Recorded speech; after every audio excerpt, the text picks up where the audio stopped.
Welcome everybody to Republic Light. My name is Liz Toro, your host. And today I have Senator Jarvis. Thank you for coming on board, Senator Jarvis. He is running for the primaries May 17th, 2022. And he is presently running for District 30. Can you explain a little bit more about that, Senator? Yes. District 30 is, after the redistricting, the number changed. It was District 29, which represented all of Davidson County and all of Montgomery County. In District 30, it will be all of Davidson and all of Davie County. So it's Davie County and Davidson County. So when the voters go to vote, they have to make sure that they understand that it's because of the changes in the map, correct? That is correct, and it will be District 30. Okay. Well, tell us a little bit more about your platform. I understand that you are presently senator representing us. And can you tell us a little bit about how you're running, the accomplishments you've been able to do so far, and why voters should vote for you? Well, I'll give you a little background. I actually, in 2012, was county commissioner. I was elected to county commissioner here in Davidson County for 2 terms. Then I ran for the North Carolina House. I was elected to the House for 1 term, and this is my first term in the Senate. During the time that I've been in the Senate, I have been able to pass legislation, have gotten 6 bills that are now law today in my first term as freshman. To give you just a little idea about what that means, normally in the General Assembly, we have about 2,000 bills that are filed between the 170 legislators. Out of those 2,000 bills that are filed, only about 115, 112 actually became law this year. So 6 of those laws were laws that were entered and introduced by myself. Oh, that's a good record then. So can you mention the ones that have passed? Yes, if I can remember all of them. It's okay, just a couple. The one that I'm most passionate about would be Senate Bill 693, which is expedite permanence for foster care children. And it takes care of several different issues, but one thing is whenever you have a substance abuse child that enters the system, once they're known that they are being removed from the home, I feel like it's expedient that child be moved into a permanent care so that it's got some stability in their life because of all the developmental issues that arise between a young child. There's so many things that happen within the brain, and they need the attachment needs as well as stability in their life. That's amazing. And knowing that the Republican Party is pro-life and pro-family, that's something that is powerful that you were able to accomplish. So let's talk a little bit about our state and what's going on right now. So I understand that now that it's been 2 years into this pandemic and understanding that a lot of people are moving forward with their life, whether they get vaccinated or not. What do you think about, do you feel like this is going to be something that's going to move forward to where we don't have to worry about these mandates, or are these mandates going to continue? Is this something that we have to step up? Because the whole point of Republic Light is to bring people on board to understand their rights, their constitutional rights, because I am a constitutionalist before I'm anything. And, talk to us about moving forward. Does it look like that we're going to come out of this sooner or later, or is this something that we still have to continue to fight for? I believe that it's imperative that we bring back a supermajority to the General Assembly in 2022. And one of my reasons for saying that is we have to get back to freedom, and it's your choice.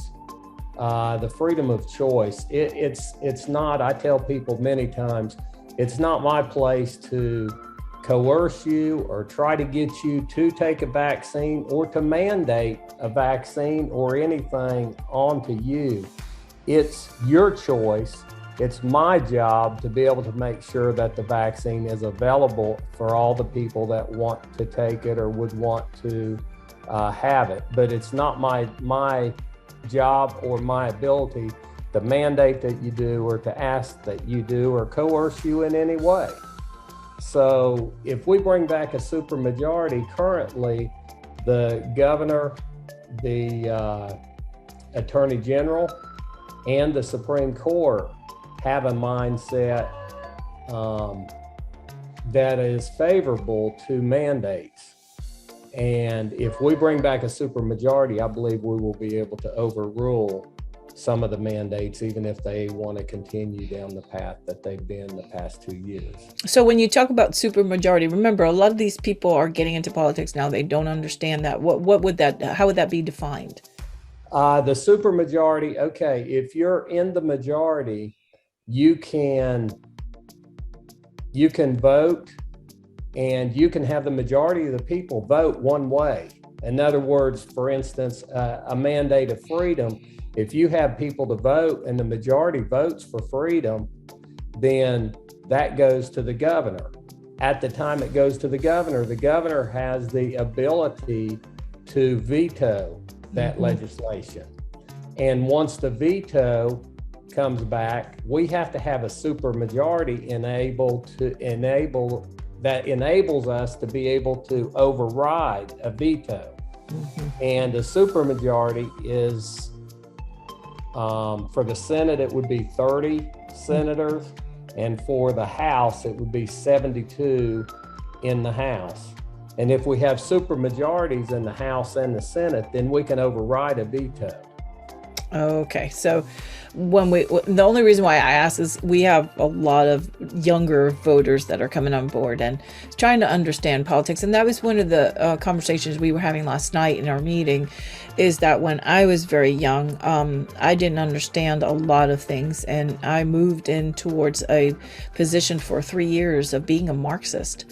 And I ran within the independent party within Puerto Rico, which is the Partido Independentista, which is the independent party. But what they're not telling you is it was socialism. And so for 3 years, I represented it because I was ignorant, because my parents didn't talk to me about politics. So my whole idea behind Republic Light is to talk to not only our Latino youth, but also anyone that will listen, and to teach our youth about politics and the importance of having a voice and voting and counting within the majority, like what you say, to be able to move forward with what's right, and not vote simply because the person is popular, but because of their morals, their values. And if they are Christian, and they say they are, then they should move forward what those values are. And again, I'm the type of person that I believe that if a person wants to live the way they want to live, they have the right to, but they should not impose that to anyone else if the other person does not want that. So speaking a little bit about our Hispanic and Latino brothers and sisters coming on board, I know we have a lot of them coming in the months ahead. We're going to have some speakers coming. I would love for you to join us as well. And one of them, he's going to be running for lieutenant governor in 2024. And I'm not going to say the name yet. I want to keep that under wraps, but he's Venezuelan. And he literally came from Venezuela. So let's talk a little bit about, I know there is a stigma that people in the Latin and the Hispanic community have about the Republican Party. They say, oh, they just want to deport us. They don't want to help us. Can you debunk, in other words, and tell the voters that are out there that that is not the case, and how the Republican Party can help in any case when you want to come in legally? That's right. And I think all Republicans that I know in the Senate and the House, I mean, we are very much willing to work with anything that we can do to help you come here legally. From a personal standpoint, I actually operate and own a business and have worked many Latinos and different nationalities. And I have no problem whatsoever working with them and come here legally, and we are able to help move them forward. And I think the Republican Party many times gets deemed as not favorable to them just because of the talk around illegal status.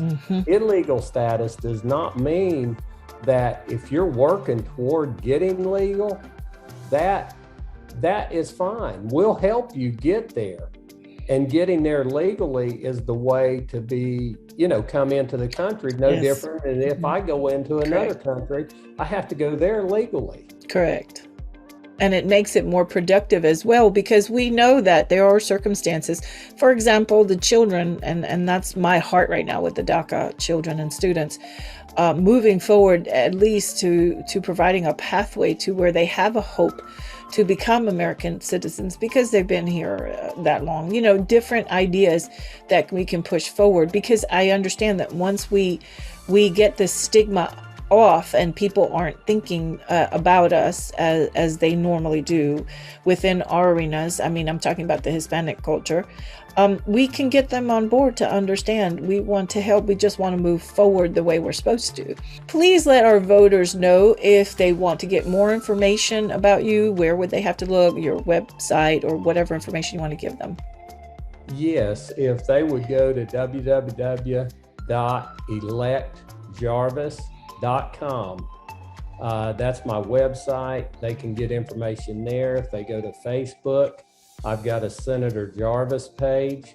There is also a L.I.G.H.T Jarvis page as well, and then actually just the Steve Jarvis page. Okay, awesome. Thank you so much. And is there anything else you want to close out with and tell your voters?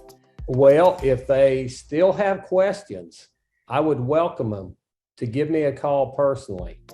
My telephone number is out there, and they can reach me 336-462-8453. And I just look forward to serving them. And, you were talking about Latinos coming over as children. I would like to note one of my good friends, which actually grew up and went to school with my oldest son. And he was brought over when he was like 2 years old. He had no choice in the matter. His parents came here, but he has worked towards citizenship, and I understand the difficulties, which is tremendous, that he has went through to try to become an American citizen. That's exactly and right. He's doing great, but I do understand, and we'll certainly do all we can to help him in any way possible. And that's amazing to hear. Thank you so much again, Senator, for what you're doing, and good luck on the primaries. Hopefully we'll get some more candidates on board to interview. In the meantime, thank you so much for watching Republic Light. I'm Liz Toro. Bye. Thank you.